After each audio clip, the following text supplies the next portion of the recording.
يا مساء الفل أو صباح الفل، على حسب تتفرج على الفيديو امتى. فيديو جديد. النهاردة بإذن ربنا هنقفل موضوع الميموري.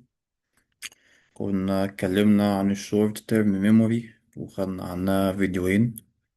بعد كده دخلنا في اللونج تيرم ميموري، خدنا فيديو introduction.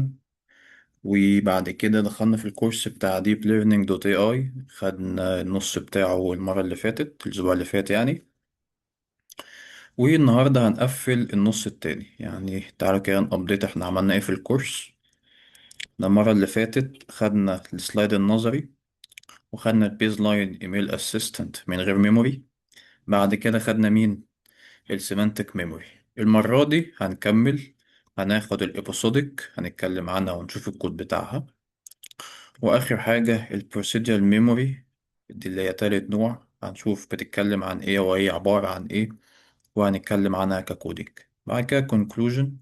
وزي ما كنا قلنا إن موضوع الكويزات دوت مقفول، لأن أنا إيه، مع مش عامل الأكاونت برو، عامله عادي. وفي بعد كده tips and helps، ده معرفش إيه بالظبط الصراحة. أه تعالوا نبدأ.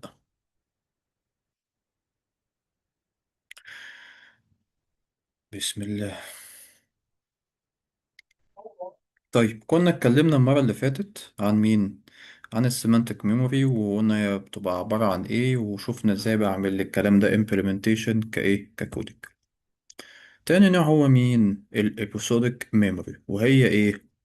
لو هنختصر الابيسودك ميموري في كلمة، فهي الاكسبيرينسز او الخبرات اللي انا هضيفها للايجنت بتاعي او للسيستم بتاعي. بمعنى ايه؟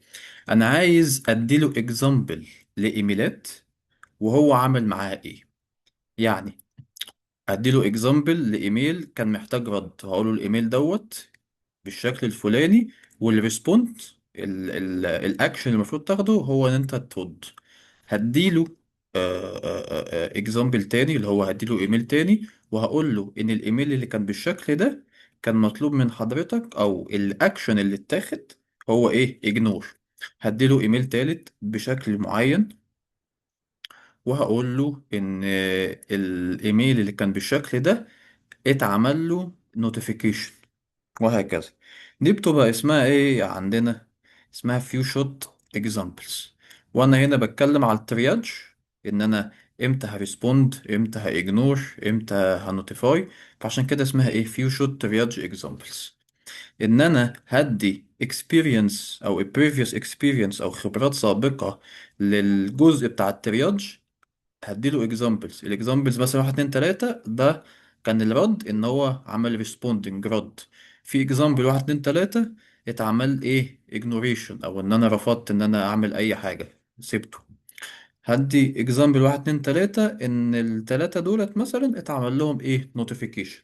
فبيزد على الايميل بقى اللي لسه جايلي في الانبوكس، هدور هو الايميل دوت اللي لسه جايلي في الانبوكس كان شبه مين في الاكزامبلز اللي عندي. اه، ده الايميل دوت كان شبه الايميل الفلاني، وكان الرد بتاعه ريسبوند. فانا هعمل زي ما هو عمل. فبيزد على الاكسبيرينس اللي انا اكتسبتها من الفيو شوت اكزامبلز، هيبقى ردي احسن. فالفكرة واضحة لكم؟ فمثلا الاكزامبلز اللي انا ممكن ادخلها له: reminder gym membership renewal. انا مال انا، احنا كان عندنا اساسا، فاكرين المره اللي فاتت كان في التاسك بتاعت الاي بي اي ان في كام اند بوينت ناقصه. انت جاي دلوقتي تقول لي انا عايز اجدد الجيم بتاعي. نحل المشكله بتاعتنا، بعد كده نشوف مشكلتك. فالريزلت ايه، اجنور. فلو جت حاجه شبه كده، هو عارف ان الحاجات اللي شبه كده بيترد عليها باجنور، فالايميل الجديد اللي هو شبه ده هيترد عليه باجنور. فهو اتعلم من مين؟ من الاكسبيرينس، او من الحاجات اللي كانت عنده قبل كده، اللي انا اساسا هبصيها له زي ده. زي مين تاني ممكن؟ من الاكزامبلز او الفيوشر اكزامبلز اللي انا اديها له. اسف، واللي حصل.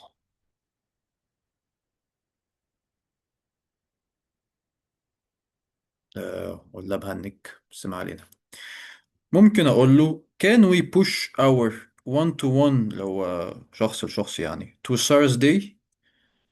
فده المفروض ان انا هرد اقول له اه تمام، واقول له لا اعتذر ايا كان انا اعتذر ليه، بس هرد في الاخر الرد بتاعي ريسبوند. فلو جه مثلا بعد كده في الانبوكس اللي لسه جاي لي دلوقتي ايميل بيقول لي ممكن الميتنج بتاعنا يبقى الساعة 3 مثلا، فلما يدور بالسيمانتك مينينج، فاكرين الستور والميموري والقصة اللي اتكلمنا عليها المرة اللي فاتت، فلو دور بالسيمانتك مينينج في الاكزامبلز هيلاقي ايميل شبه ده اللي هو مين، اللي هو دوت. فهيشوف شكل الايميل وهيشوف هو رد بمين، بريسبوند، فبالتالي هيرد زيه اللي هو ايه، انا هرد وهبتدي ابعت مين، هبتدي ابعت الايميل، وهكذا. وصلت لكم الفكرة؟ اتمنى. طيب تعالوا نقرا شوية النوتس ديت. applied at the triage step. ليه؟ triage step كانت المفروض الاوتبوت بتاعها انا هعمل ايه في الايميل اصلا، هنوتيفاي ولا هاجنور ولا هريسبوند. فانا بيزد على التلاتة دولت هبتدي مثلا احط كام اكزامبل علشان لما يجي يرد يدور على ايميلات شبه الايميل اللي لسه جاي لي، وبيزد على اللي هو هيشوفه هيبتدي يرد. لو مثلا الايميلات اللي شبه الايميل اللي لسه جاي لي رد باجنور فانا هاجنور، وهكذا. Each example pairs as past email with the desired triage outcome. زي دولت بالظبط، ده الايميل وده ال desired triage outcome، سواء بقى ignore سواء notify سواء respond. Example are inserted directly into the triage prompt. انا هبصيله في البرومبت ادي الاكزامبلز ايه اللي انت المفروض على اساسها ترد زيها. collected، لو فاكرين كانت المرة اللي فاتت قلت لكم الاكزامبلز كنت ببصيها بنون، لو حد فاكر من المرة اللي فاتت، علشان احنا ما كناش شغالين ايه episodic، كنا شغالين semantic memory. لا المرة دي انا ايه هانسرت الاكزامبلز علشان يبقى عندي مين، الابيسودك memory. طيب collected in a separated background process. القصة دي بتتم مش مع ان انا برد على على اليوزر. فاكرين المرة اللي فاتت كنت بابديت الميموري او بدور في الميموري وبعد كده بقى ايه بريسبوند، كان الاتنين بيتموا في نفس في نفس الحتة. لو فاكرين الهوت باس، لا احنا قلنا الابوسوديك والبروسيدور هي ايه هيتموا في الباك جراوند ده في جزء او في وقت معين، والرد على مثلا على اليوزر هيبقى ايه في وقت تاني. فبيقول لك collected in a separated background process not while responding. ال responding في وقت، وان انا اعمل القصة بتاعت الميموري ديت في وقت تاني.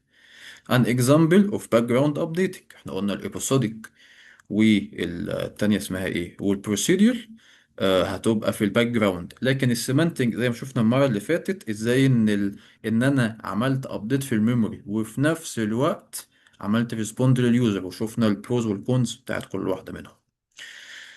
فده كان الجزء النظري بتاع مين، الإبيسودك ميموري. أتمنى يكون واضح. طبعا لو عندكم أي سؤال يعني يا ريت يعني تبعتولي مثلا في لينكد إن أو في اليوتيوب كومنتس، يعني مستني أي حاجة من أي حد يعني، يا ريت يعني. أنا بنبسط أصلا لما حد مثلا يسألني في حتة يبقى في مثلا حتة ما كانت مش واضحة اوضحها له وهكذا يعني. دي كشخصيا دي حاجة تبسطني الصراحة. طيب تعالوا ناخد الجزء الكودينج. دي الايه النوت بوك بتاعتنا.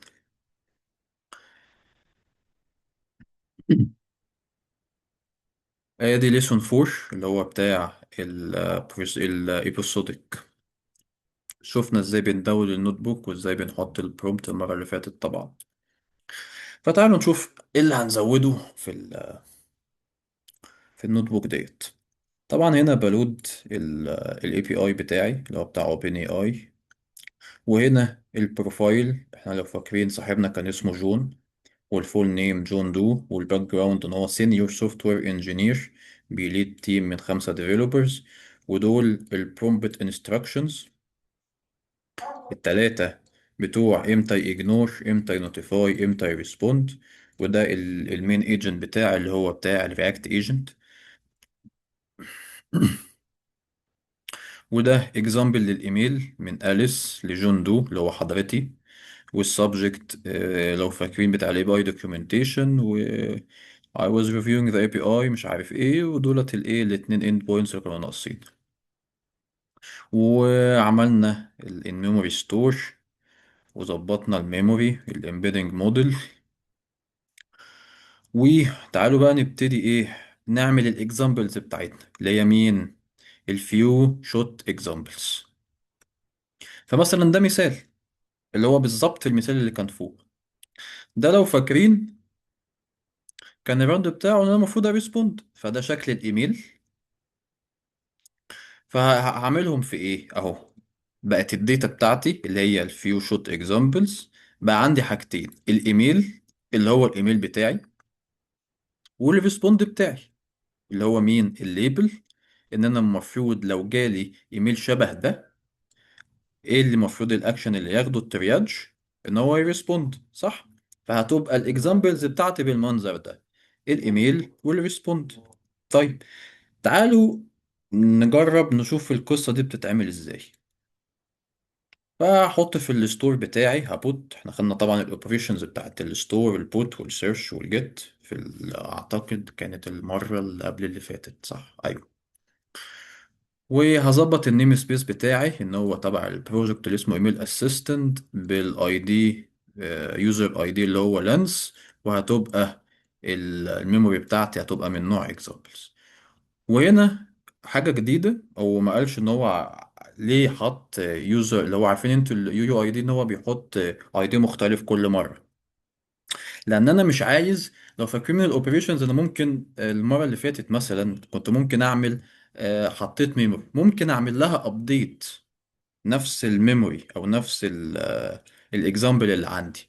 لا انا هنا انا عندي كل اكزامبل منفصل عن التاني، مفيش حاجه ليها علاقه بحاجه تانية. يعني مثلا مش هحط مثلا اكزامبل مع كده اعمل له ابديت، لا انا عايز كل اكزامبل يبقى منفصل بذاته، ليه اي دي منفصل.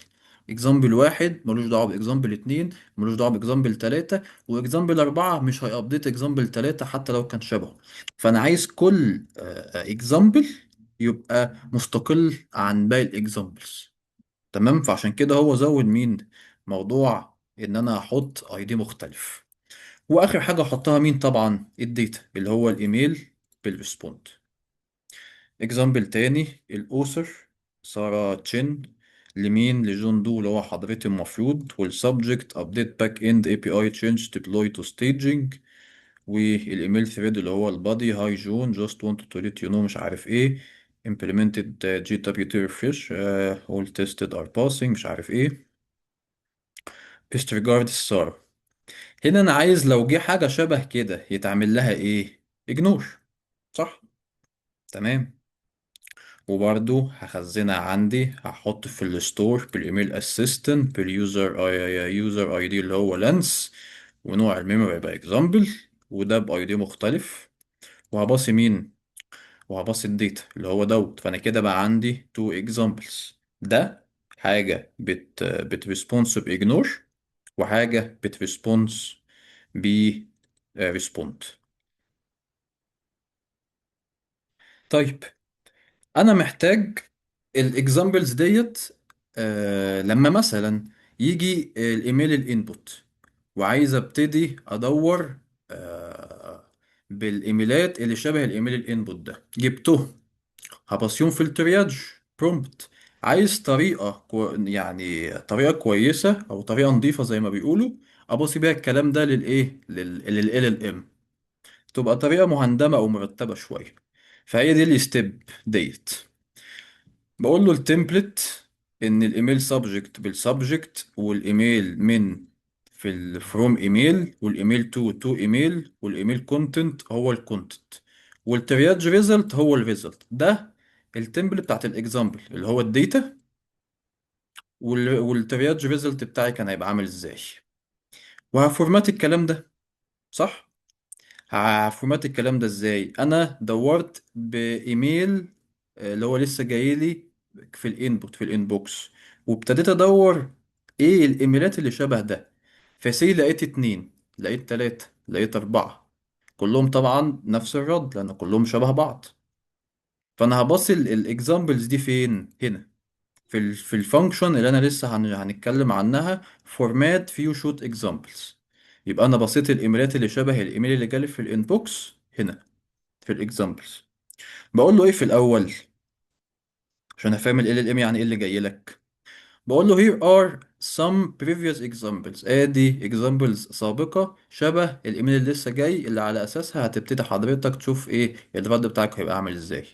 وبقول له for example in examples، اعمل لي ايه لوبينج على الاكزامبلز اللي عندك، وكل مرة هتأبند وتظبط مين التمبلت اللي احنا كنا لسه متكلمين عندها فوق، اللي هو مين السبجكت، الاي جي اللي هو كل اكزامبل هجيب مين الفاليو بتاعته بتاعت السبجكت، نفس الكلام تو هتجيب هو كانت بعت الايميل لمين، فروم هتجيب الايميل ومين الاوثر، الكونتنت هتجيب من الايميل ثريد، وهنا بيجيب ايه اول 400 بس مش محتاجين كله، والريزلت اللي هو مين الايميل دوت او الاكزامبل ده رد عليه بايه، باجنور ولا بنوتيفاي ولا بايه بالظبط، فهو ده مين الليبل. تمام. تمام. وهرجع الكلام دوت، فيبقى مثلا الشكل النهائي بتاع الكلام ده الاكزامبل، وكان الرد ايه ومثلا داشز الاكزامبل والرد ايه تاجز وهكذا، عشان بس ايه يبقى في فاصل ما بين الاكزامبل والتاني، علشان ال LLM بتاعنا ايه غلبان ما يتلخبطش. طيب تعالوا نشوف الكلام دوت هيعمل ايه بقى في السيستم بتاعنا. فتعالوا نجرب مثال. انا عندي المثال ده، اوسر سارة تشين جون دو مش عارف ايه. لو فاخدين بالكوا ده شبه التاني، هو حتى في الكورس انا قعدت اضحك اصلا. هو عمل ايه يعني النوت بوك اصلا دي من الكورس، عمل ايه شال بس كلمة adjust، ده اللي ايه ده اللي شاله بس ما عملش حاجة تاني. فقال لك البداية وانتوا التوليت يو تنو مش عارف ايه وتقريبا نفس الايميل بالظبط. وعملت انفوك للايه وعملت سيرش اسف ل... بالايميل دوت عندي اهو بالايميل اسيستنت ستور تو سيرش، الايميل اسيستنت باليوزر لانس بنوع ميموري اللي هو اكزامبل، وايه واديته الكويري اللي هو الايميل داتا اللي هو الايميل اللي لسه جاي لي فين في الانبوكس. فده الريزلتس ده تبقى عبارة عن ايه الاكزامبلز اللي شبه الكلام ده، صح؟ ففعلا اهو لو واخدين بالكم ده الايميل اللي كنت لسه حاطه اللي هو اكزامبل نمبر 2 اللي هو الباشا دوت. تمام. اتمنى تبقى الدنيا واضحة. طيب وفعلا مين واللي هو جاب لي المثال ده يعني والترياج اجنور، فانا كده نجحت ان انا جبت الاكزامبلز او الايميلات السابقة اللي انا حطيتها في الستور بتاعي اللي شبه الايميل اللي لسه جالي في الانبوكس، فانا كده هعلمه ازاي يرد. الاكسبيرينس الخبرة بيزد على الحاجات القديمة. تمام. تمام. طيب ده التريال سيستم برومبت، هو نفس بتاع المرة اللي فاتت، كل اللي هزوده ان انا مين اللي هيبقى هنا بقى الاكزامبلز اللي انا لسه مظبطينها فوق. كان في المرة اللي فاتت او في الفيديو اللي فات لو فاكرين كنا حاطينها بنون لان انا ما كنتش شغال episodic memory، كنت شغال سيمانتك بس. طيب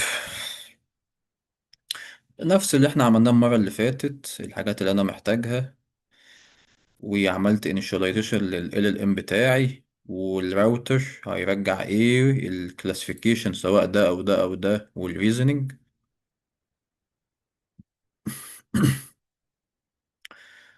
آه وعملت ال LLM راوتر وبصيت له السكيما نفس بتاع المرة اللي فاتت بالظبط، وجبت الترياد يوزر برومبت، وهنا عملت الستيت، وهنا الحاجات بتاعت اللانج جراف بتاعتي. هنا بقى ايه الجزء اللي هنضيف عليه. لو فاكرين المرة اللي فاتت كان تقريبا احنا بنشتغل بالستيت بس وبفورمات او بظبط السيستم برومبت بيزد على مين، على الحاجات اللي عندي وخلاص. بس هنا الوضع مختلف ليه؟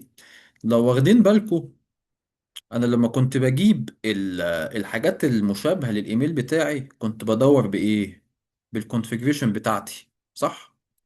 فانا محتاج اعمل ده هنا.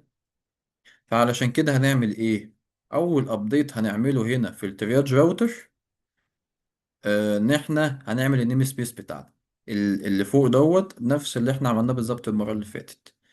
فالنيم سبيس بتاعنا مين؟ هو الايميل اسيستنت، وهجيب الكونفيجريشن، هجيب اليوزر اي دي، وهتبقى من نوع مين؟ examples. اول حاجة هعمل ايه في الترياج راوتر دوت؟ هدور بالنيم سبيس دوت، وانا اساسا معايا الستيت. طالما معايا الستيت، لو فاكرين، يبقى انا معايا الايميل اللي واصل، الايميل اللي لسه واصل لي اهو، الايميل انبوت، صح؟ فهدور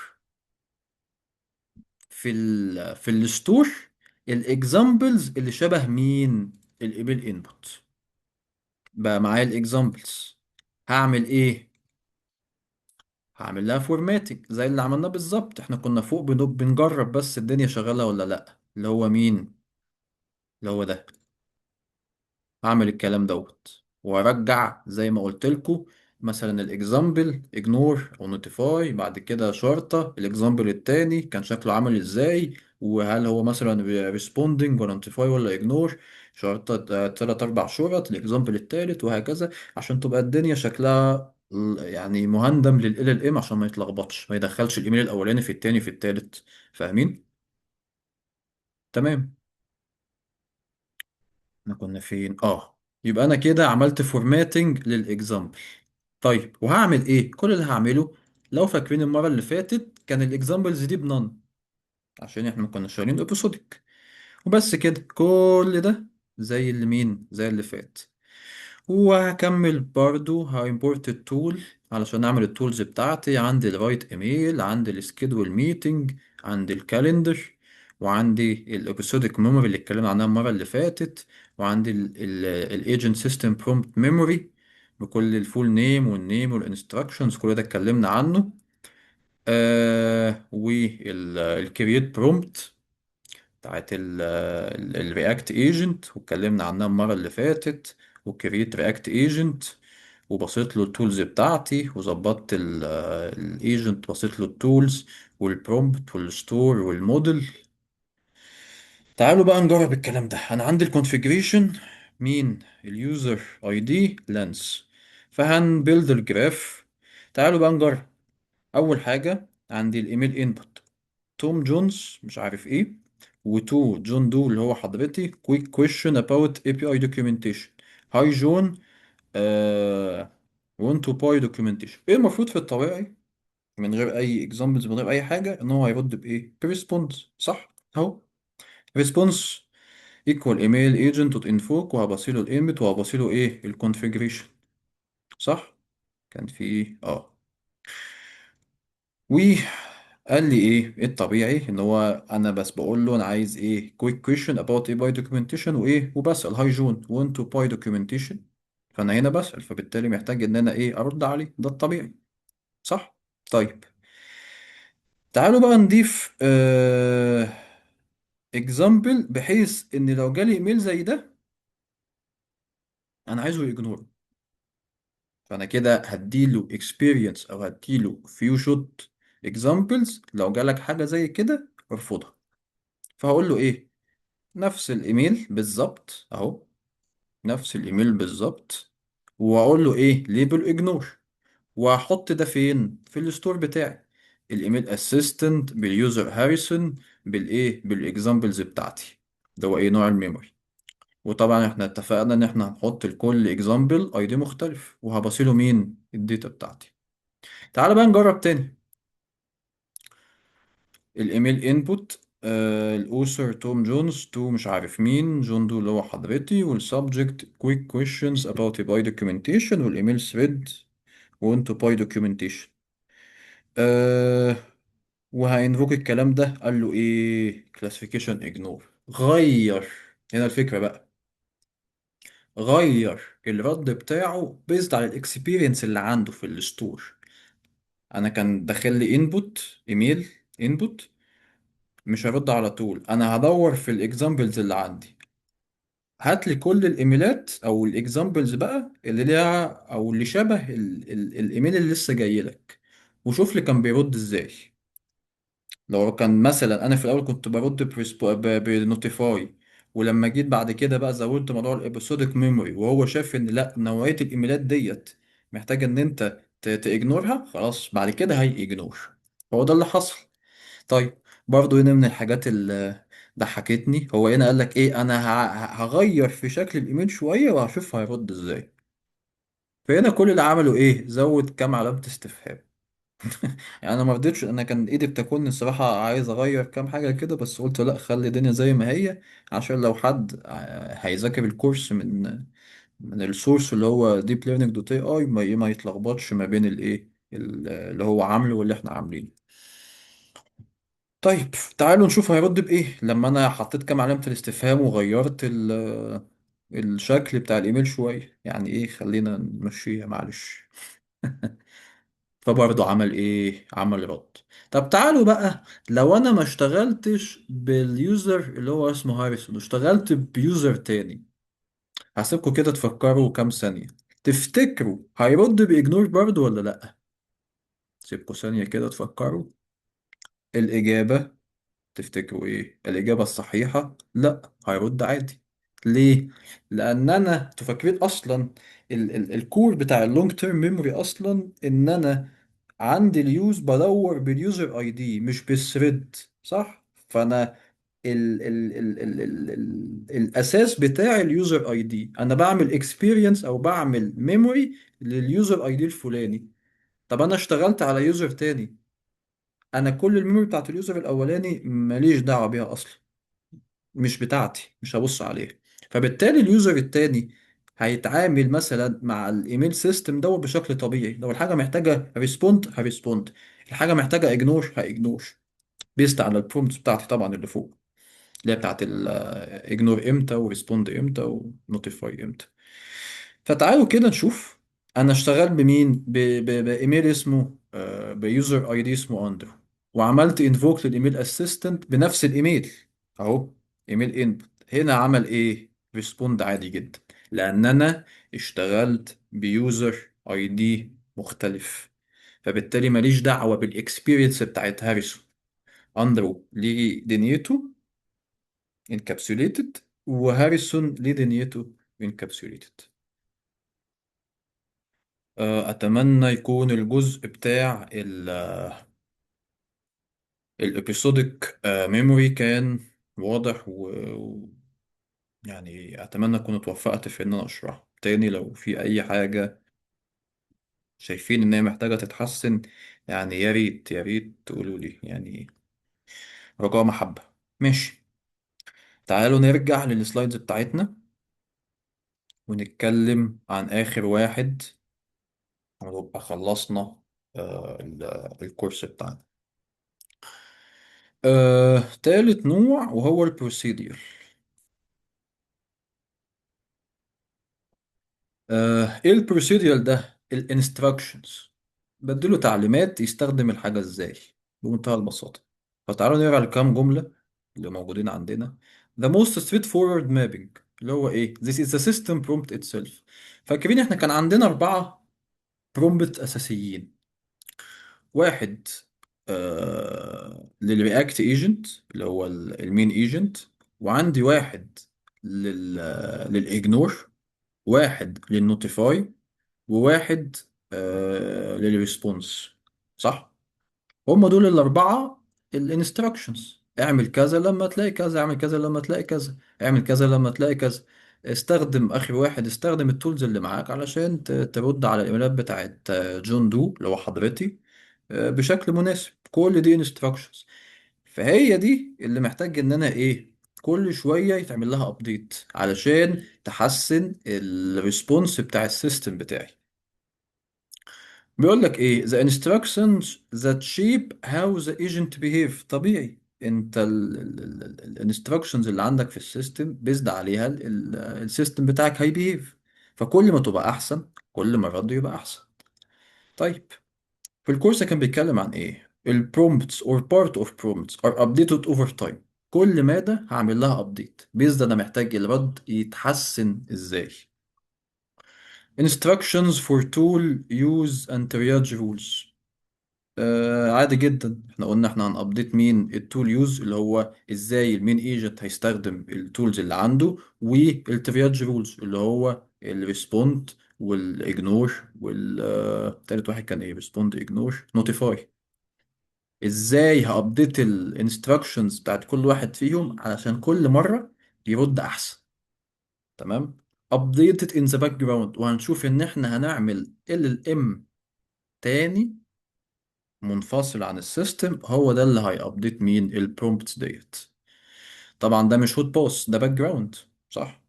ده الجزء بتاع الابديت الانستراكشنز منفصل عن الجزء بتاع مين، بتاع الايجنت اللي بيرد على الايه، على السيستم بتاعه، على الانبوكس اللي جاي لك كايميل. زي ما قلنا a separate agent performs the update. في agent هنعمله منفصل هيعمل الابديت reviewing the behavior and rewriting instructions، هو اللي مسؤول عن ان هو يريرايت الايه الاربع instructions بتوعنا. فمثلا تعالوا ناخد مثال، وده اللي عندنا فين، عندنا في الكود اكزامبل. هنا بيقول لك ايه use these tools when appropriate to help manage your tasks efficiently. ده كان ايه، كان البرومبت اللي اتعمل له initialization، اللي هو كان اول برومبت عندنا في الكود، اللي هو الكود بتاع الايه، بتاع الايجنت الرئيسي. طب انا عايز الرد بتاعه مش عاجبني، لقيت في حاجه ناقصه، فهقول له انت محتاج بيزد على اللي انا هديهولك، انا عايزك تابديت المين ايجنت ان هو في الاخر يمضي بجون دو.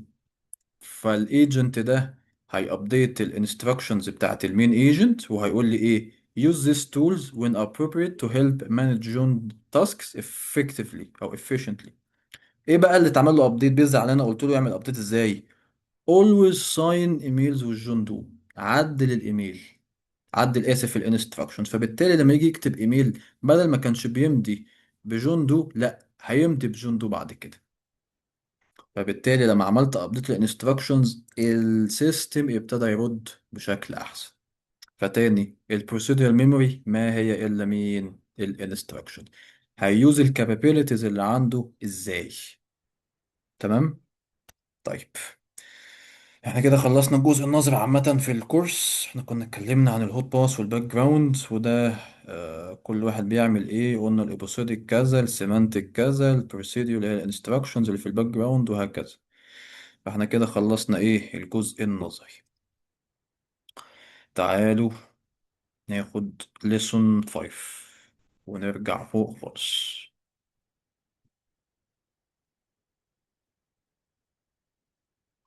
هو الليسون 5 اتقل سيكا من ليسون 4، فمحتاجين ايه نركز. طيب نفس الكلام، بلود الحاجات بتاعتي الاي بي ايز، البروفايل، النيم والفول نيم، اليوزر بروفايل، واتكلمنا عن الكلام ده، دول اللي انا كنت بتكلم عليهم. ادي واحد اتنين تلاتة اربعة، دول بتوع الترياج، ودول بتوع مين المين ايجنت. دول انا مطلوب مني او مطلوب من البروسيدور ميموري ان هو يعمل لهم ابديت. ده اكزامبل للايميل شفناه 100 مرة. ده الستور بتاع الان ميموري ستور، ظبطنا الستور. الكلام ده خدناه في ليسون 4، ازاي بظبط الاكزامبلز بتاعتي كفورماتنج عشان ابصها لل LLM. وده الترياج سيستم برومبت، خلاص خلصنا القصة دي كلها. بعمل initialization لل LLM، هنا السكيما بتاعتي، الراوتر ببصيله السكيما، الترياج يوزر برومبت، كل الكلام ده ايه اتكلمنا عنه. حاجات بتاعة الجراف، كل الكلام ده احنا اتكلمنا ايه عنه. نيجي هنا بقى، احنا قلنا عندنا كام برومبت او كام انستراكشن محتاجين نابديته، اربعة. تلاتة بتوع الترياج، وواحد بتاع المين ايج. فاحنا دلوقتي هنشتغل على مين، على الترياج. تاني احنا مربوطين بان انا اعمل ستور، او اعمل نيم سبيس، او اعمل جزء لكل مين يوزر. فانا محتاج اجيب اصلا اليوزر من الكونفج، صح. فانا عشان كده معايا الكونفج عشان اجيب اليوزر اي دي، ومعايا ستور، معايا الستور عشان خاطر هي دي اللي متخزنه فيها الحاجه، صح. طيب ده جزء احنا خدناه قبل كده. وبعد كده النيم سبيس و كل ده اللي احنا ايه اتكلمنا عنه المرة اللي فاتت. تعالوا بقى نتكلم عن الجزء الجديد بتاعنا. احنا تاني احنا عندنا ثلاثة دلوقتي برومبت هنظبطه، بتاع الريسبونس وبتاع الاجنور وبتاع النوتيفاي. معايا؟ ماشي. هجيب اليوزر اي دي من الكونفيج كونفيجربل، هجيب الايه اللانجراف يوزر اي دي، وهجيب النيم سبيس بتاع الايه اللانجراف يوزر اي دي دوت. طيب، اول حاجة هعمل ايه؟ هدور في الستور، هل بالنيم سبيس ده في ترياج اجنور؟ ما انا هخزن التلاتة عندي علشان هيبقى كل ما اعمل ابديت يبقى ايه متخزن عندي. طب عملت ابديت تاني هقوم مخزن الابديت، عملت ابديت تالت هقوم مخزن الابديت التلاتة. مش هابديت وارمي، صح؟ فانا المفروض هخزن. طبعا انا اول مرة هشتغل بمين؟ لو واخدين بالكم هشتغل باللي فوق اول مرة خالص، اللي هو دوت، سواء الاجنور سواء النوتيفاي سواء الريسبوند، ده اللي هشتغل بيه، سواء ده او ده او ده اللي هشتغل بيه، وابتدي هابديت بعد كده عليه. كل ما هابديت هستور، كل ما هابديت هستور، صح؟ تمام. تعالوا نرجع. طيب هنا بقول له ايه؟ هل في عندك في الستور بالنيم سبيس الفلاني ترياج اجنور اللي هو عندك البرومبت ده؟ فانا عندي تو كيسز، مش عندي وعندي. تفتكروا امتى مش عندي؟ صح، اول مره هشغل السيستم الستور فاضي اصلا، وقلنا هشتغل مين؟ بالديفولت اللي فوق. فلو مش عندي هاتهولي، اللي هو من فين؟ برومبت انستراكشن ترياج رول اجنور، اللي هو مين؟ بالظبط بالظبط، اللي هو ده. هات لي ده من البرومبت انستراكشن ترياج رول اجنور، هات لي ده. ده اللي هو اول واحد، اللي هو بقى انا ايه بقول بسم الله الرحمن الرحيم، ده اول واحد. هاتهولي. واحطه فين؟ احطه في الستور عندي. احنا كنا فين؟ هنا اهو. حطهولي في النيم سبيس، هيبقى ده الترياج اجنور. لو فاكرين ده اللي كنت بدور عليه، فانا دلوقتي بقى هبتدي احط عشان بعد كده لما ادور الاقي. مركزين معايا؟ وهحط مين؟ برومبت، احط البرومبت انستراكشنز ترياج رولز، احط ايه البرومبت الديفولت اللي هو كان فوق هنا. يبقى انا كده حطيت في الستور اول برومبت، بعد كده لما ادور هلاقيه.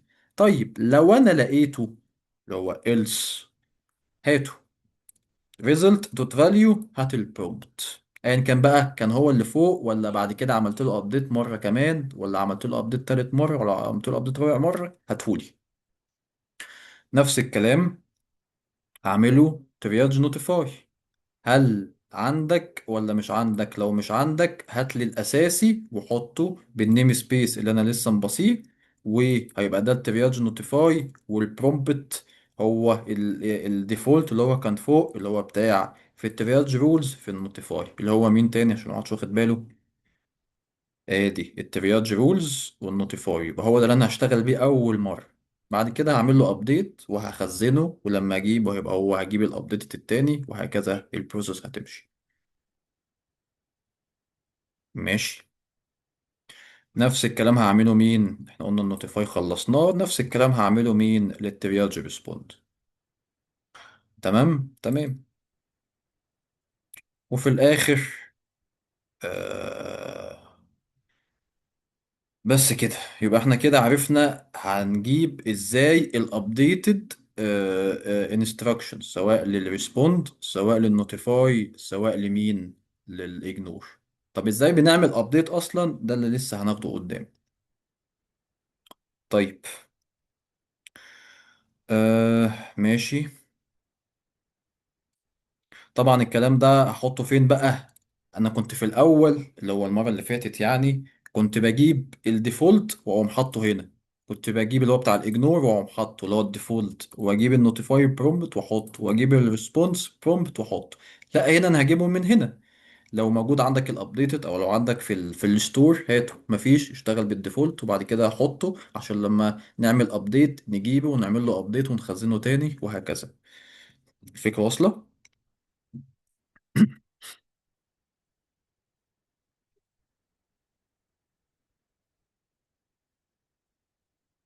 طيب، كل الجزء ده احنا خدناه قبل كده. احنا كنا فين؟ يبقى انا كده ايه، ما اشتغلتش بالديفولت، انا اشتغلت باللي موجود عندي بالايه، بالنيم سبيس. طبعا احنا متفقين ان اول مرة انا بشتغل بالديفولت، بعد كده بستوره، بعد كده لما اعمل له ابديت هيتعمل له ابديت، هستوره الجديد، وبعد كده ايه، هشتغل بيه، هعمل له ابديت مرة كمان، وهستوره، بعد كده هعمل له ابديت مرة رابعة وهستوره، وهكذا. تمام. ماشي. طيب، هنكمل نفس الكلام بتاعنا. عندنا التولز، الرايتنج ايميل، السكيدول ميتنج، التشيك كالندر افيلابيليتي، الميموري بتاع السيمانتك لو فاكرينها، والايجنتك ميموري سيستم برومبت ميموري اللي احنا ايه اتكلمنا عنه المرة اللي فاتت. طيب، هنا بقى مين هابديت بتاع المين ايجنت اللي هو الرياكت ايجنت لو فاكرين؟ بنفس الفكرة بالظبط. انا هيبقى عندي الكونفج وهيبقى عندي مين الستور. عشان الكونفج هجيب اليوزر اي دي، والستور ده المكان اللي متخزن فيه الحاجات اللي انا عايزها. فهجيب اليوزر اي دي، وهجيب النيم سبيس باليوزر اي دي وهجيب الايه الريزلت. مين الريزلت؟ هدور تاني في النيم سبيس بالايه، بالانستراكشن اللي اسمه ايجنت انستراكشن. ده رقم 4، احنا اتكلمنا عن اول 3، الرابع اللي هو مين المين ايجنت. فاحنا المفروض اول مرة بشتغل بمين؟ لان مفيش ستور اصلا ومش مخزن حاجة اول مرة. فبشتغل بمين؟ بشتغل بده. use these tools when appropriate to help manage June tasks efficiently. طيب، تعالوا ننزل ونشوف ايه اللي هيحصل. آه فين؟ فبقول له دور لي. اول مره احنا متفقين مش هيبقى فيه. فبقول له اول كيس، هل لقيت حاجه؟ لو لا، حط لي الديفولت اللي هو اللي احنا لسه شايفينه فوق في الستور بتاعك. طب هتحطه فين؟ بالنيم سبيس، وهيبقى اسمه agent instructions، وحط لي البرومبت اللي هو اسمه ايه، agent instructions. طب لو لقيت، اسف، وهنا ايه البرومبت بقى، هو البرومبت انستراكشن اللي هو الايجنت انستراكشن تاني. اول حاجه انا بدور هل لقيت حاجه في الستور بالنيم سبيس ده، لقيت فيه ايجنت انستراكشنز؟ لو لا، اول حاجه حطولي في الستور بالنيم سبيس ده بالايجنت انستراكشنز، والبرومبت هيبقى هو البرومبت انستراكشنز ايجنت انستراكشنز اللي هو فين، اللي هو فوق تاني اهو.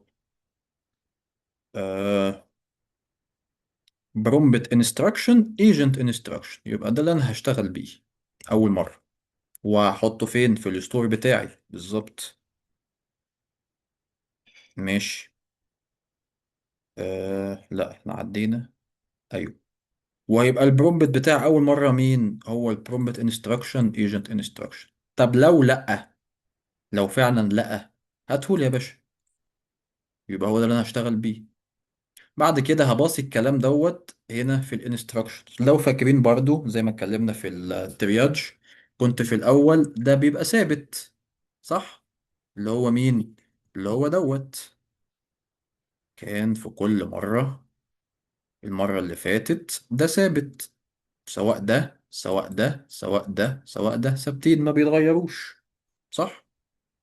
لكن المرة دي لأ، أنا محتاج أخزنه عشان كل ما أعمل أبديت هخزنه في الستور، هعمل أبديت مرة كمان يبقى معايا أحدث أو أجدد حاجة، فهعرف أبديت بشكل أحسن، يبقى معايا التالت هخزنه عشان أعرف أبديت، والرابع وهكذا.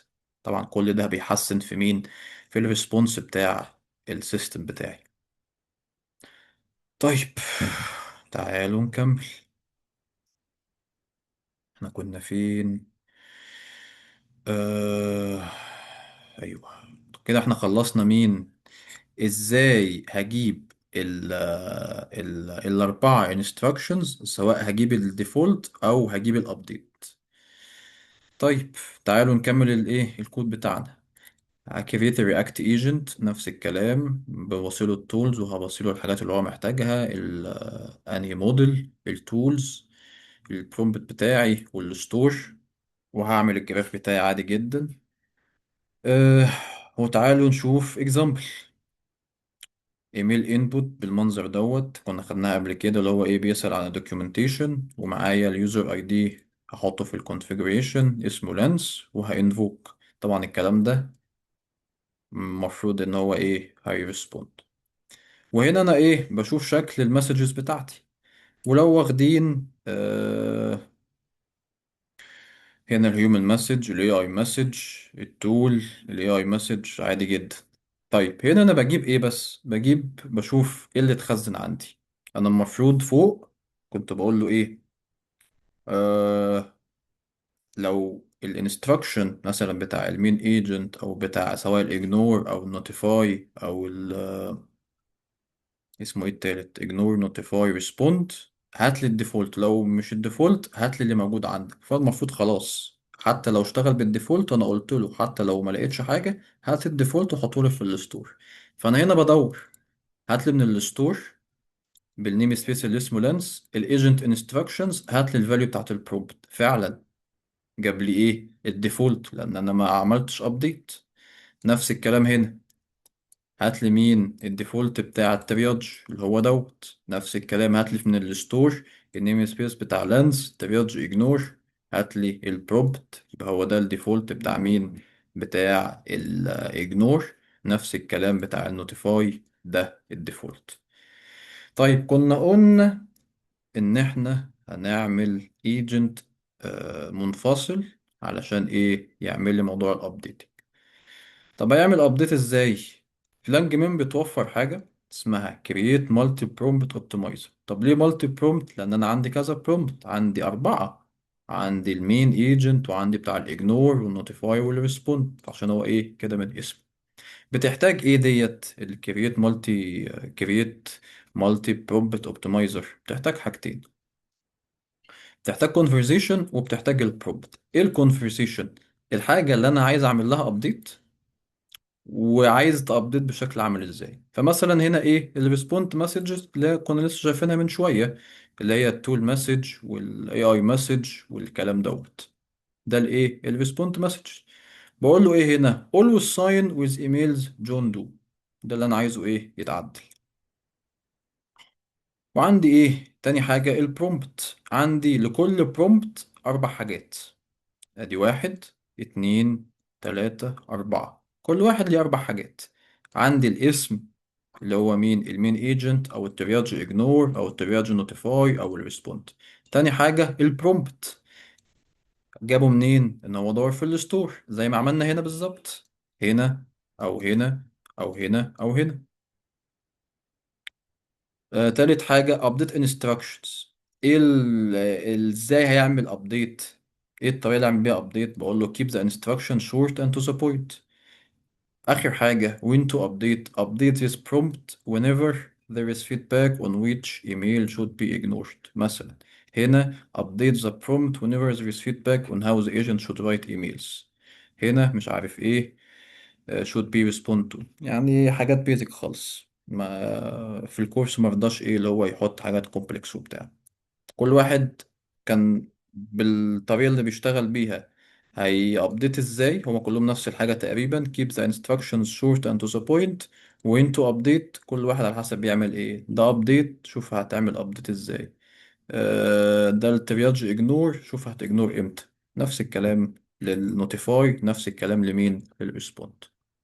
فيبقى كده عندي 4 حاجات: الاسم بتاع الانستراكشن، البرومبت اللي هو انت محتاج تعمل له ابديت، سواء هو الديفولت او الاول او التاني او التالت عايز تعمل له ابديت. فاحنا قلنا احنا بنخزنه ليه؟ عشان يبقى عندي ابديتد برومبت، كل ما ابديت استوره عشان اعرف ابديت عليه تاني.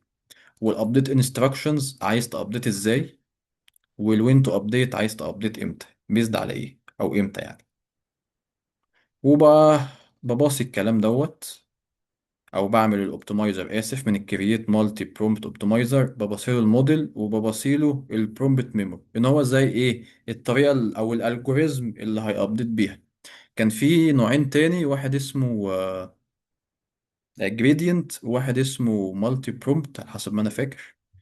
دول مور كومبلكس عن البرومبت ميموري تقريبا. في واحد من الاتنين اللي ذكرتهم في الاول بيابديت على كذا ستيب، ده بيابديت بستيب واحده، بيشوف هو محتاج يابديت مثلا انهي واحد، ويشوف انت محتاج تعمل فيه ايه ويقوم عامل له ابديت. في نوع من الاتنين التانيين بيعملها على ايه ستيبس اكتر، فطبعا الالجوريزم اعقد. فهو هنا ايه استخدم اخف واحد فيهم اللي هو مين؟ البرومبت ميموري. طيب في حتة كنا المفروض نقولها، هو هيعرف يابديت ده امتى وده امتى وده امتى وده امتى؟ هو اول حاجة بيبص عليها هنا الوين تو ابديت، لان هو مش هيابديت غير لما يعرف يابديت امتى. فهو اول حاجة بيبص عليها سواء هنا او هنا او هنا او هنا هو دوت. فلو لقى ان الوين تو ابديت دوت بيميت الكرايتيريا، خلاص يبقى هو ده اللي هعمل له ايه ابديت. تمام، ماشي. هنا كريتنا الاوبتمايزر، هنا بقى بصير الحاجات اللي هو محتاجها، محتاج الكونفرسيشن اللي هو هنا، ومحتاج البرومبتس اللي هم مين دولت. طيب أه وهعمل انفوك للكلام دوت ونشوف ايه اللي هيحصل. هنطبع الابديتد، شكلها مش ألذ حاجة، فهنستخدم الجيسون دم عشان نطبعه بشكل احسن. لو واخدين بالكو هو المفروض مين اللي هيود بشكل احسن او يحط الامضة بتاعته؟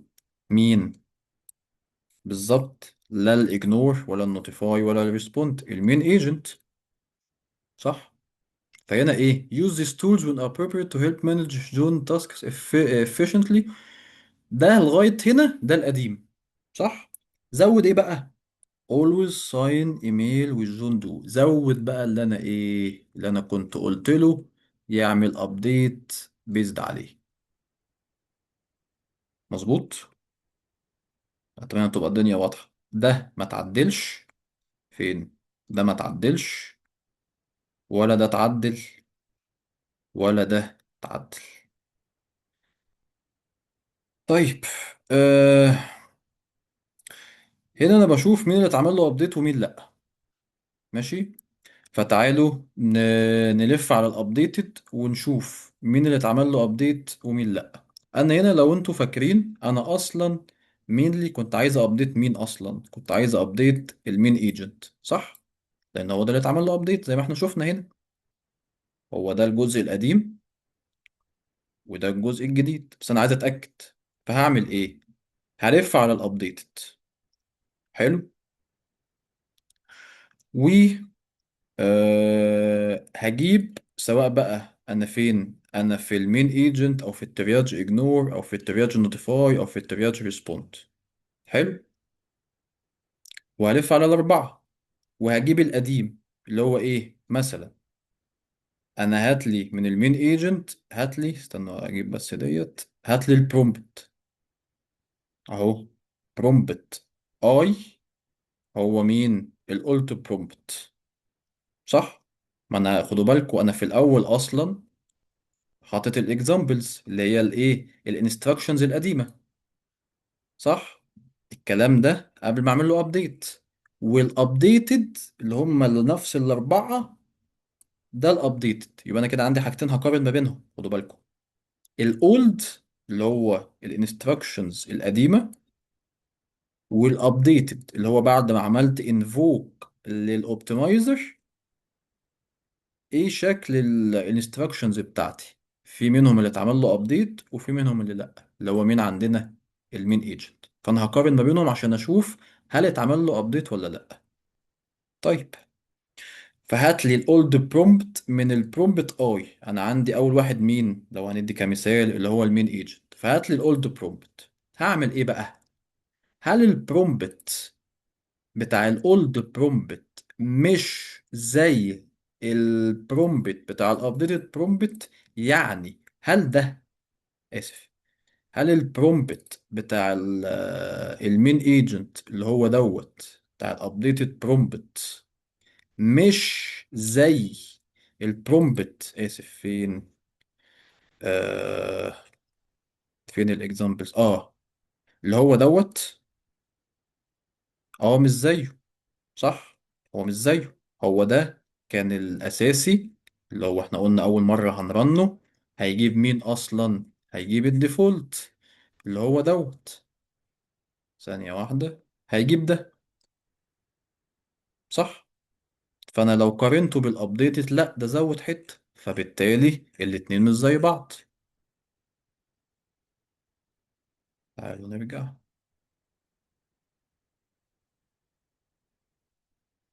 آه... فده مش زي ده ليه؟ لان انا زودت حتة في الابديت في البرومبت بتاع الميل ايجنت اللي هو always sign emails with John Doe. ففعلا الاتنين مش زي بعض. اعمل لي ايه؟ هات لي النيم بتاع الاولت برومبت واتبعهولي، اللي هو مين؟ المين ايجنت. وانا متفق معاكم اصلا ان احنا هنابديت بس مين؟ المين ايجنت. حتى هو في الكورس قال لك لو انت عايز تابديت الانواع التانية ممكن انت ايه تعملها كهوم ورك يعني. فانا برضو ايه هسيبها لكم هوم ورك، مش هزود حاجه عشان محدش يتلخبط لو هيذاكر الكورس. فلو الاسم بمين ايجنت وانا متفق معاك وان انا هابديت المين ايجنت بس، حطولي في الستور بالنيم سبيس بتاع لانس وهيبقى ده الايجنت انستراكشنز، وحط لي البرومبت تبقى الابديتد برومبت عشان لما ادور عليه فوق لو فاكرين انا هدور لقيت ماشي ما لقيتش استخدم لي الديفولت. فبالتالي لما انا هعمل ابديت بقى وادور فوق اللي هو في انهي ستيب عشان ما حدش واخد باله، لما ادور هنا آه فين طبعا احنا ده الابديت بتاع المين ايجنت. هو أنا هنا بقول له ايه؟ دور لي لو لقيت، لو ما لقيتش استخدم لي الايه الديفولت، لكن لو لقيت هات لي ده، هات لي البرومبت. فبالتالي تحت لما اعمل ابديت بقى واجي ادور هلاقي، فهيبقى ايه؟ انا لا انا ما لقيتش انا لقيت، فيبقى هو ده اللي انا هشتغل بيه. عرفتوا ازاي بعمل ابديت وبيسمع فين لما بدور وبجيب البرومبت بتاعي؟ مش آه احنا فين؟ مش بس كده. فتعالوا نشوف ايه اللي اتخزن عندي. انا كده عملت ابديت خلاص، فلما اجيب بقى بتاع لانس واجيب الايجنت انستراكشنز واجيب البرومبت بتاعه مش هيجيب لي القديم، هيجيب لي مين؟ الجديد اللي هو القديم ولما اتعمل له ابديت. فبقى ده لما اجي اطلبه فوق عشان احطه في البرومبت بتاعي بتاع المين ايجنتس ده اللي هيلاقيه فده اللي هيحطه، فبالتالي هيرد احسن. تمام. تمام. طيب تعالوا نشوف هينفوك الكلام دوت وهطبع الايه المسجز بتاعتي. برضو طبع مين؟ طبع بيست ريجاردز جون دو. واعتقد في الاكزامبل اللي فوق برضو كان بي ايه بيرد بجون دو، بس هو ايه لو انا بعد كده هابديت بقى بايه بانستراكشنز تانية على حسب مثلا شكل الايميل مش عاجبني التول مش عاجبني فهبتدي اعمل ابديت بيزد على اللي انا ايه على اللي انا عايزه. طيب عندي اكزامبل تاني. الأوثر أليس جونز لجون دو اللي هو العبد لله، والسبجكت quick question about API documentation، والإيميل ثريد هاي جون. urgent issue your service is down is there is a reason why، وهينفوك الكلام ده. classification respond this email requires a respond. الconversation هتبقى ايه؟ هبتدي انا عايز اي اعمل ابديت تاني للايه للايميل اللي هيبقى بالمنظر ده. طب عايز الابديت اللي انا عايز اعمله ignore my emails او any emails from Alice Jones. ده هنا ابديت مختلف. انا هنا مش بتكلم على ان هو هيرد ازاي، لا انا عايز اجنور الايميلات بالمنظر ده. فتفتكروا مين اللي هيتعمل له ابديت؟ بالظبط الايه في الترياج الايه البرومبت المخصص للايه للاجنور بالظبط. وهكتب البرومبت بتاعي. البرومبت بتاعتي ادي واحد بتاع المين ايجنت وبتاع الترياج اجنور وبتاع الترياج نوتيفاي وبتاع الترياج ريسبوند. وهعمل انفوك للاوبتمايزر وهبصيله الكونفرسيشن وهبصيله الايه البرومبتس بتاعتي. تمام. ماشي. يبقى هو كده المفروض الايجنت هيفهم انا محتاج ابديت انهي واحد. صح. تمام.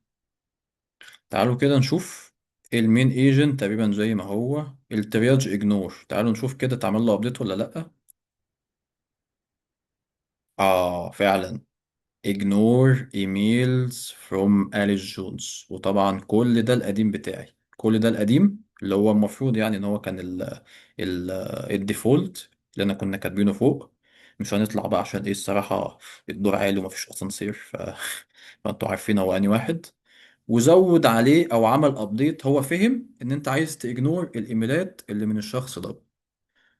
فهو ابتدى يشوف من الاربعة برومبتس انهي واحد اللي هيشتغل، او انهي واحد اللي المفروض اعمل له ابديت.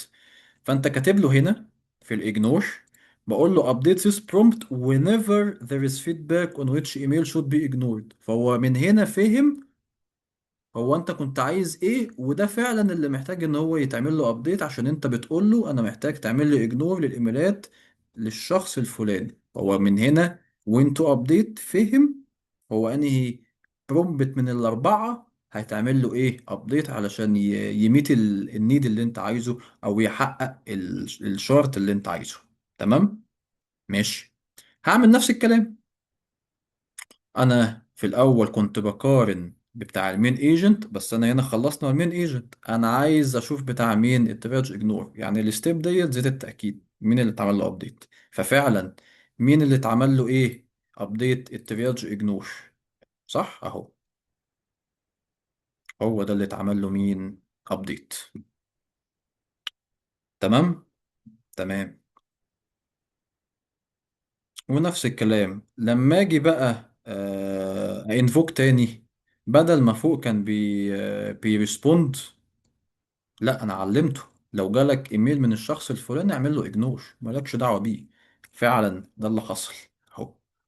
لما جيت عملت انفوكيشن للسيستم بتاعي مره كمان، قال لك classification ignore this email can be safely ignored. هنا مجرد ايه، بيجيب البرومبت بتاع الترياج اجنور، واحنا شفناه اصلا ان هو ايه يتعمل له ابديت ignore emails from Alice مش عارف ايه. أتمنى يكون الدرس واضح. احنا تقريبا خدنا ساعة. اه ساعة، يعني الحمد لله إن ما طولتش.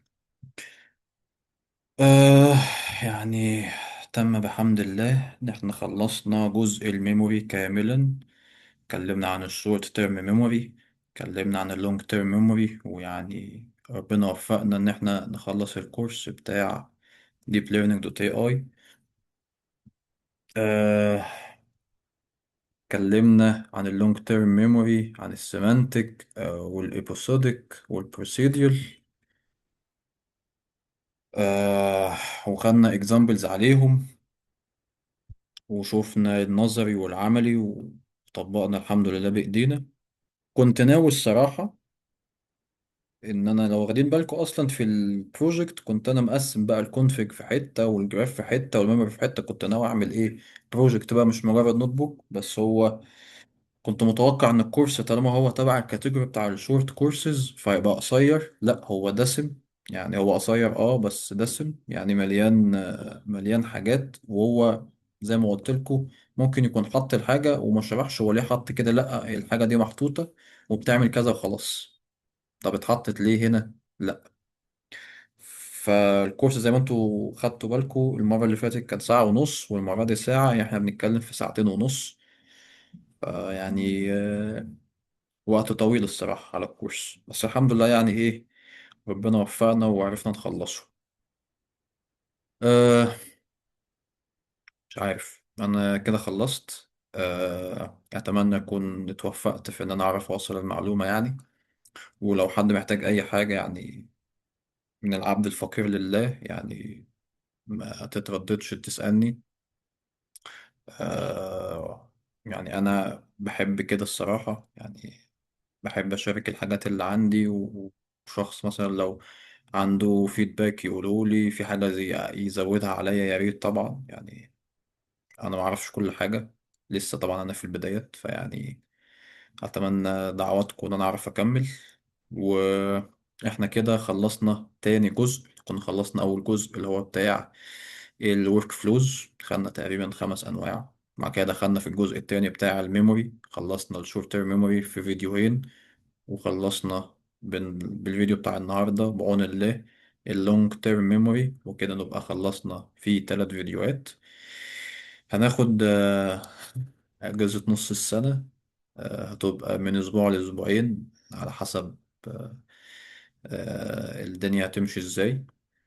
هنبتدي في الموديول الثالث واللي قبل الأخير، اللي هو بتاع ال LLM Monitoring and Evaluation. ده ممكن ياخد من 4 ل5 فيديوهات. وآخر موديول اللي هو بتاع البروجكت، أنا كنت عاكسهم، كنت حاطط البروجكت في الأول بس قلت لأ، ممكن من الحاجات اللي هناخدها إن شاء الله في الموديول التالت نحطها فين في البروجكت، فقلنا نعكس.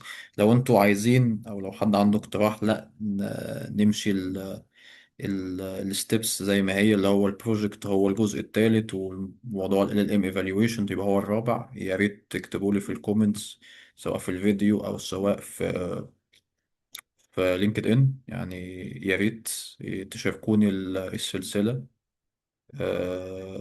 لأنها بتاعتكم مش بتاعتي يعني. أنا بحب أشارك زي ما قلت لكم الحاجة اللي عندي، والشخص اللي شاف الحاجة لو عنده أبديت أو عنده فيدباك يا ريت يقولولي. أه بس ومش هطول عليكم يعني، دعواتكم للعبد الفقير لله إن هو يعني أعرف أكمل يعني. ربنا معاكم، وأشوفكم بإذن ربنا الفيديو الجاي. سلام.